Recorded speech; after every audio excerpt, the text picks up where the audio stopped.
Hello, it's Friday afternoon. This is Rabbi Cat, and I just want to send out a message for Shabbat tomorrow. Last week, we read Parshat Yitro and the 10 speech acts, which are really, we can think of it as divine guidance for how to live a just life as individuals and also as a society.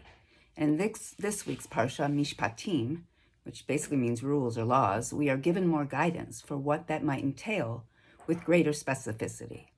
So there are concrete rules regarding the treatment of slaves, punishment for various crimes, including murder, property destruction, harming of another person or an animal, and much more.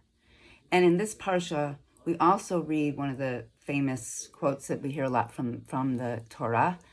And excuse me. It has to do with the fact that if other damages ensue, in other words, if there's an intentional or unintentional act that happens, and then there's additional damages, then the penalty for those damages is a life for a life, an eye for an eye, a tooth for a tooth, etc.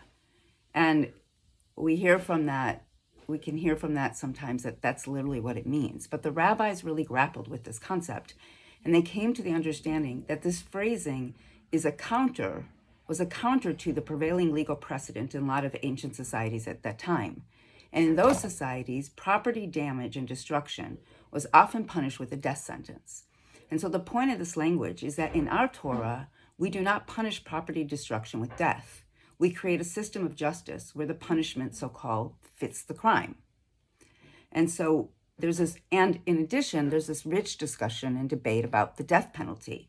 And the rabbis come to the conclusion that any society that imposes the death penalty is not a just society, basically outlawing the death penalty.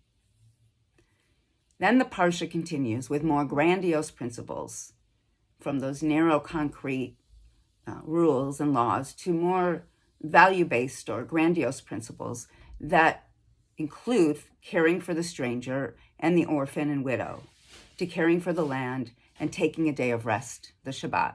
It also sets forth the various festivals that we have. And in this week's parsha, the most often repeated mitzvah in our Torah is repeated twice in this one parsha.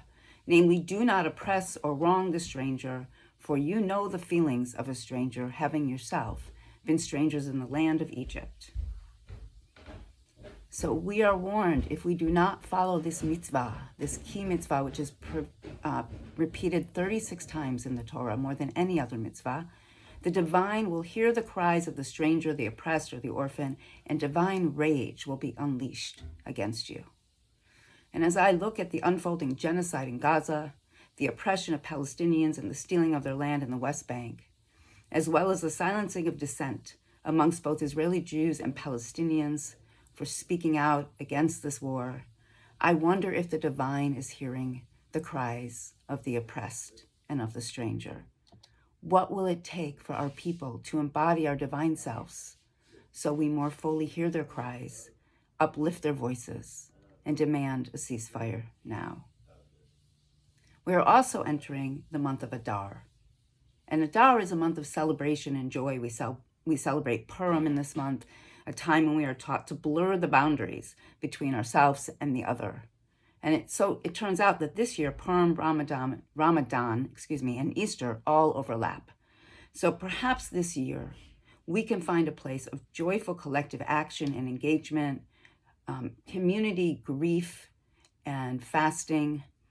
And all of this perhaps can help us break down the boundaries of difference so that we can overcome our fear, and embrace one another with compassion and grace.